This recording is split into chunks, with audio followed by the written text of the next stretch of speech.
Time to revisit an old friend. So, when we were in Scotland, you can see me, my beautiful wife Melissa, and then the guy on the right, that's my cousin Ron and his wife Lisa.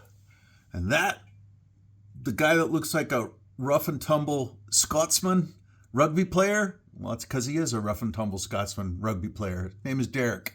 One of my best friends in the world, lives in Earlston, south and east of Edinburgh.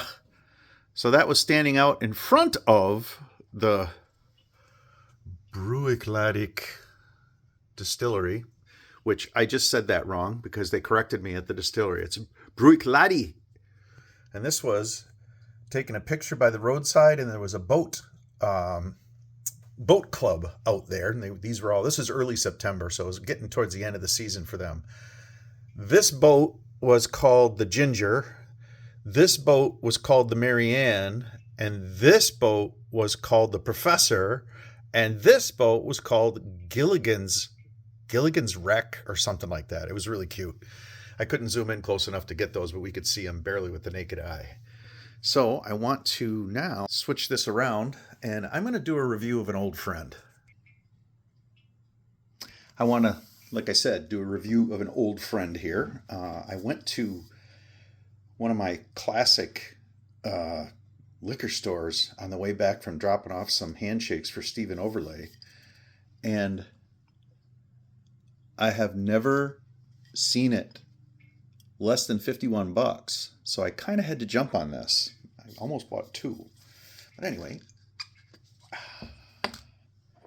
just cracked it a little bit a couple minutes ago.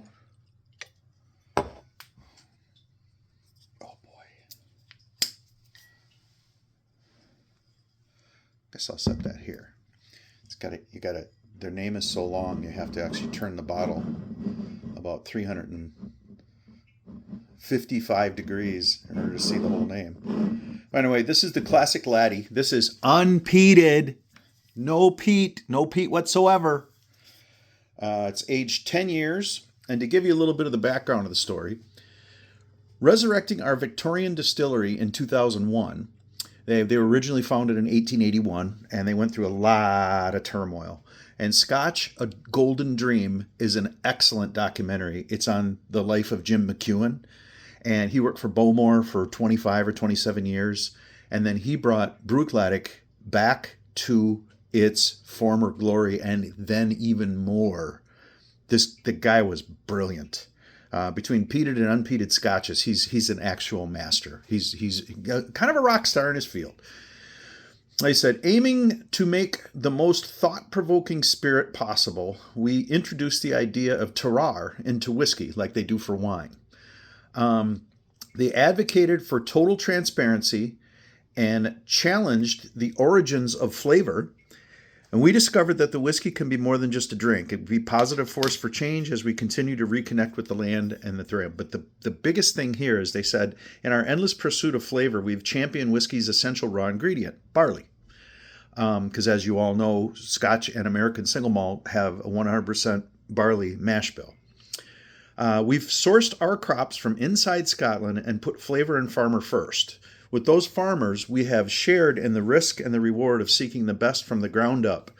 They do absolutely everything on the island of Islay. All of the barley, all of the distilling, all of the aging and maturation, and all of the bottling right at and they also floor malt.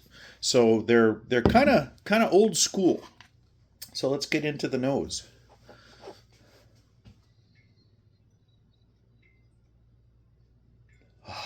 Salty sea spray.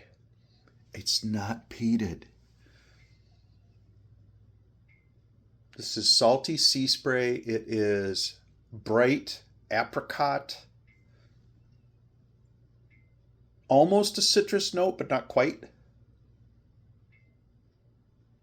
Oh, light, airy, extremely inviting. Inviting is like a summer breeze.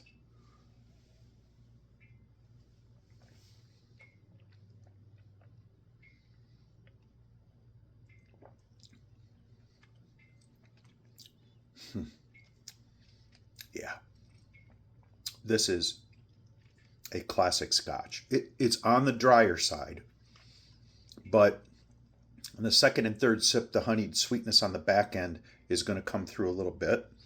The first sip takes your breath away a little bit. It punches a little bit above its 100 proof. So anybody that's really concerned about proof would probably tolerate this one.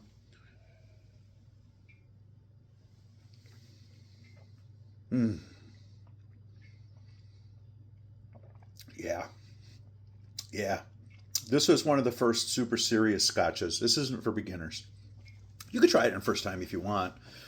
This has some pretty subtle nuances on it. There's a little bit of marzipan. There's a little bit of, I don't want to say baking spice because there's no rye in this, but it acts like it. That's the peppery, briny back end. What they'll do sometimes is put they season their barrels for a really, really, really long time in pretty salty sea air. So I believe that does affect the character just a little bit. And that's why you get that salty sea spray on the first nose. It's still there. Yeah.